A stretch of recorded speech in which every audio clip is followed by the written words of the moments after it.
Enanos. En una gran sala bajo las montañas de la Tierra Media, Aule, el herrero de los Valar, formó a los 7 padres de los enanos durante las eras de la oscuridad, cuando Melkor y sus malvados siervos de Utumno y Angband dominaban toda la Tierra Media. Por eso Aule hizo a los enanos robustos y fuertes, a los que no afectaban ni el frío ni el fuego, y más resistentes que las razas posteriores. Aule conocía el gran mal de Melkor, así que hizo a los enanos tercos, indomables y persistentes en el trabajo y las penurias.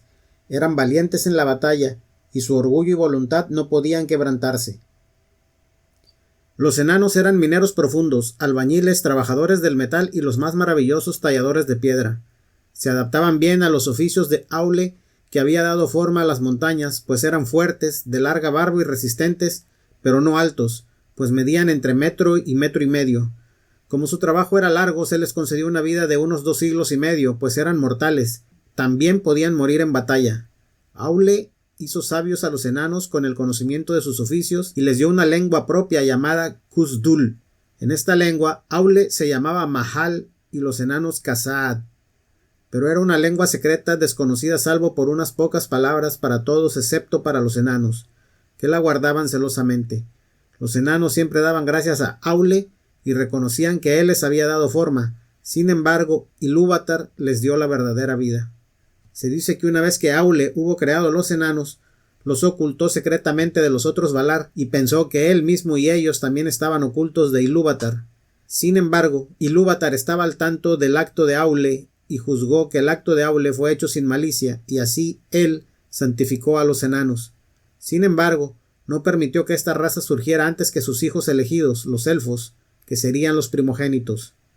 Así, aunque los enanos estaban totalmente forjados, Aule los tomó y los puso profundamente bajo la piedra, y en esta oscuridad los 7 padres de los enanos durmieron durante muchas edades antes de que las estrellas se reavivaran y el tiempo del despertar se acercara. Así fue como los elfos despertaron en Cuivienen, en el este, en la primera edad de las estrellas. En los años que siguieron, los 7 padres de los enanos se agitaron y su cámara de piedra se abrió, se levantaron y se llenaron de temor. Se dice que cada uno de estos 7 padres construyó una gran mansión bajo las montañas de la Tierra Media, pero las historias élficas de estos primeros años solo hablan de 3. Se trata de los reinos enanos llamados Belegost y Nogrod, en las montañas azules, y Khazad-dûm, en las montañas brumosas. La historia de Khazad-dûm es la más larga, ya que esta fue la casa del primer padre llamado Rey Durin I y Durin el Inmortal. Para los elfos de Beleriand, en la era de las estrellas, los enanos de Belegost y Nogrod fueron una verdadera bendición. Llegaron al reino de los elfos grises con armas y herramientas de acero y mostraron grandes habilidades en el trabajo de la piedra. Y aunque los elfos grises no habían conocido antes a esta gente, a la que consideraban antipática, llamándolos los Naugrim, la gente achaparrada, pronto comprendieron que los enanos eran sabios en los oficios de Aule, por lo que también los llamaron los Gonghirrim, maestros de la piedra. Hubo mucho comercio entre elfos y enanos y ambos pueblos prosperaron. Y aunque eran un pueblo desgarbado y sin formas agraciadas, los enanos produjeron mucha belleza. Sus mansiones tenían grandes salones llenos de brillantes estandartes, armaduras, armas enjolladas y finos tapices. La luz de las estrellas brillaba en los grandes pozos de luz y jugaba con los espejos de los estanques y las centelleantes fuentes de plata. En cúpulas resonantes, a la luz de lámparas de cristal, podían verse brillantes piedras preciosas y vetas de minerales preciosos. En las paredes de azabache pulido como el cristal se veían formas de mármol soñadoras, y una escalera sinuosa o una avenida tortuosa podían conducir a una torre alta y hermosa o a un patio de piedra multicolor. Los túneles conducían a patios y grutas con columnas de alabastro, estriadas por el tiempo y los suaves impulsos de los cinceles enanos. En la era de la luz de las estrellas, los enanos de las montañas azules fabricaban el mejor acero que el mundo había visto jamás. En Belegost, que también se llamaba Gavilgadol, y Mickleburg, se fabricó por primera vez la famosa cota de malla enana de anillos enlazados, mientras que en Nogrod, que se llamaba Tumun-Sahar, y Hollowbolt, residía Telkar, el mayor herrero enano de todos los tiempos. En esta época, estos enanos forjaron las armas de los Sindar y construyeron para los elfos grises del rey Thingol una ciudadela en Menegroth, las 1000 cuevas, reputada como la más bella de las mansiones de la Tierra Media. La Guerra de las Joyas llegó en la primera edad del Sol, y en ella la mayoría de los enanos lucharon con los elfos contra los siervos de Morgoth. De todos los enanos de esta edad, la mayor fama la obtuvo el rey Azaghal, señor de Belegost.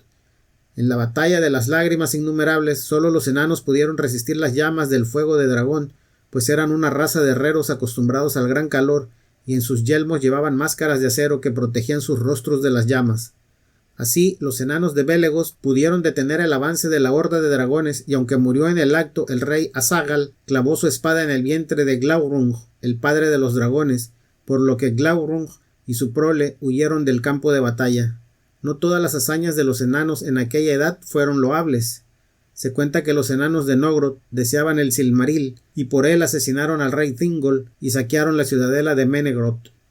A su vez, los enanos fueron capturados por los Laiquendi en el vado de Helión y les arrebataron el Silmaril, y los que escaparon de la emboscada fueron atacados por los Ents y destruidos por completo. Desde el final de la primera edad del Sol, las historias de elfos y hombres que hablan de enanos hablan principalmente de los de la línea de Durin, que vivía en Khazad-dûm. Cuando llegó la destrucción de Beleriand en la Guerra de la Ira, las mansiones de Nogrod y Belegost se rompieron y se perdieron.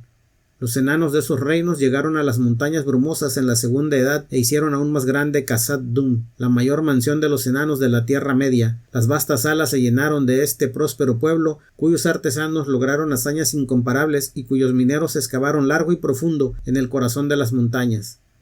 En la segunda edad, muchos de los elfos Noldorin de Lindon entraron en Eregion, cerca de la puerta oeste de Khazad-dûm, e hicieron un reino para poder comerciar con los enanos por el precioso metal mithril que allí se encontraba en abundancia. Estos elfos eran los Gwaith y Myrdain, que en tiempos posteriores fueron llamados los elfos herreros. Por la sabiduría de estos elfos y el engaño de Sauron, los anillos de poder fueron forjados en este lugar, y aunque los enanos recibieron 7 de estos anillos, no se vieron arrastrados a las terribles guerras que siguieron durante todos los años que quedaban de la segunda edad. En Khazad-dûm, los enanos cerraron las puertas de sus mansiones a los problemas del mundo. Nadie podía forzar la entrada a su reino, pero desde entonces se pensó que era un reino cerrado y oscuro, y por eso Khazad-dûm fue renombrado Moria. Así, los enanos de la línea de Durin sobrevivieron hasta la tercera edad del Sol. Aunque para entonces ya habían vivido sus mejores días y el pueblo enano había comenzado a menguar, sin embargo, Moria permaneció durante 5 edades de las estrellas y 3 del Sol, y hasta el siglo XX de la tercera edad siguió siendo rica y orgullosa. Pero en el año 1980, cuando Durin VI era rey, los enanos excavadores cavaron demasiado profundo bajo las montañas porque liberaron a un gran demonio.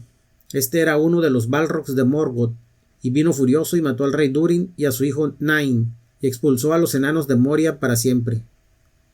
El pueblo de Durin se convirtió en un pueblo errante y sin hogar, pero en el año 1999, el hijo de Nain, Thrain, fundó el reino bajo la montaña de Erebor. Durante un tiempo, Thrain y parte del pueblo de Moria prosperaron, pues Erebor, la montaña solitaria, era rica en minerales y piedras. Pero el hijo de Thrain, Thorin, abandonó aquel lugar y en el año 2210 se dirigió a las montañas grises, donde se decía que ya vivía el mayor número de los enanos dispersos de Moria. Aquí Thorin fue aceptado como rey, y con su anillo de poder su pueblo volvió a ser rico. Después de Thorin, gobernó su hijo Groin, y luego Oin y Nain II, y las montañas grises se hicieron famosas por el oro enano. Y así, durante el reino de Dain, el hijo de Nain II, de los baldíos del norte, salieron muchos dragones fríos de los desiertos. Deseosos de las riquezas de los enanos, estos dragones vinieron preparados para la guerra y mataron a los enanos y los expulsaron de las montañas grises.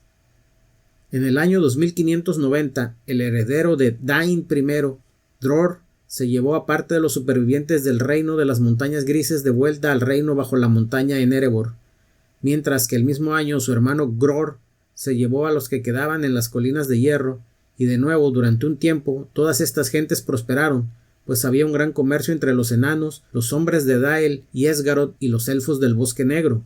Sin embargo, para la gente de Durin la paz duró poco, pues en 2770, durante el largo reinado de Thror, llegó a Erebor el mayor dragón de la tercera edad, el dragón de fuego alado llamado Smaug, el Dorado. Nadie pudo hacer frente a este gran dragón, mató sin piedad, saqueó Dale y expulsó a los enanos de la montaña. Allí permaneció Smaug durante 2 siglos, señor de la montaña solitaria. Así que de nuevo los enanos fueron expulsados de sus hogares. Algunos se retiraron a la colonia de las Colinas de Hierro en busca de refugio, pero otros supervivientes siguieron al rey Thror y a su hijo Thrain II y a su nieto Thorin II en compañías errantes. En este periodo, Thror fue asesinado por los orcos de Moria, su cuerpo fue mutilado y su cabeza cortada fue entregada a su pueblo. Los enanos, que ya habían sufrido gravemente a manos de varios malvados, sintieron que no podrían soportar este último insulto. Todas las casas de los enanos se reunieron y decidieron librar una gran guerra. Esta fue la terrible y sangrienta guerra de los enanos y los orcos. Se prolongó durante 7 largos años, y a través de todas las tierras occidentales el ejército enano cazó en cada caverna orca y mató a cada banda orca, hasta que por fin llegó a la puerta este de Moria en el año 2799. Aquí se libró la batalla de Asanubilsar, famosa incluso en las historias de los elfos. En esa batalla los orcos del norte fueron casi exterminados por los enanos. Sin embargo, los enanos se alegraron poco de su victoria, pues la mitad de sus guerreros perecieron en aquella guerra. Tal pérdida nunca podría ser recuperada por este pueblo ya menguante. Incluso en botín y territorio ganaron poco de esta guerra, pues aunque los orcos fueron asesinados, el Balrog seguía en posesión de Moria, y los dragones ocupaban el reino bajo la montaña en Erebor y los reinos enanos de las montañas grises. Los enanos regresaron a sus reinos llenos de tristeza. El nieto de Gror, Dain Pie de Hierro, volvió a gobernar en las Colinas de Hierro, mientras que Thrain II con su hijo Thorin II, ahora llamado Escudo de Roble, se dirigieron hacia el oeste, a las Montañas Azules, y allí crearon un humilde reino. Sin embargo, Thrain II no gobernó mucho tiempo, porque mientras viajaba fue capturado por Sauron cerca del Bosque Negro y encarcelado en Dol Guldur. El último anillo de los enanos le fue arrebatado y fue torturado hasta la muerte. Sin embargo, Thorin, Escudo de Roble, permaneció en las Montañas Azules, pues desconocía el destino de su padre. Muchos enanos errantes llegaron a las Montañas Azules y sus salones crecieron, pero él era infeliz y deseaba regresar a Erebor, el reino bajo la montaña, que había sido de su abuelo.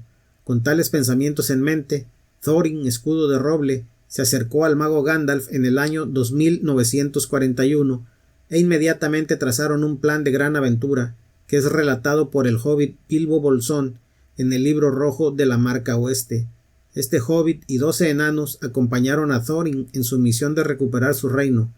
Los 12 enanos eran Fili, Kili, Dori, Ori, Nori, Oin, Gloin, Balin, Dwalin, Bifur, Bofur y Bombur. Como bien se cuenta en el relato del hobbit, Thorin consiguió más o menos su objetivo. Al final el dragón Smaug el Dorado fue asesinado y Thorin II tomó posesión de su legítimo reino, aunque su dominio fue breve. Siguió la batalla de los 5 ejércitos, en la que orcos, lobos y murciélagos lucharon contra enanos, elfos, hombres y águilas. Y aunque las legiones orcas fueron destruidas, también la vida de Thorin llegó a su fin. Este no fue sin embargo el fin de la línea de Durin, pues Dain, Pie de Hierro, había llegado a la batalla de los 5 ejércitos con 500 guerreros de las Colinas de Hierro, y era el heredero legítimo de Thorin, siendo como Thorin bisnieto de Dain I.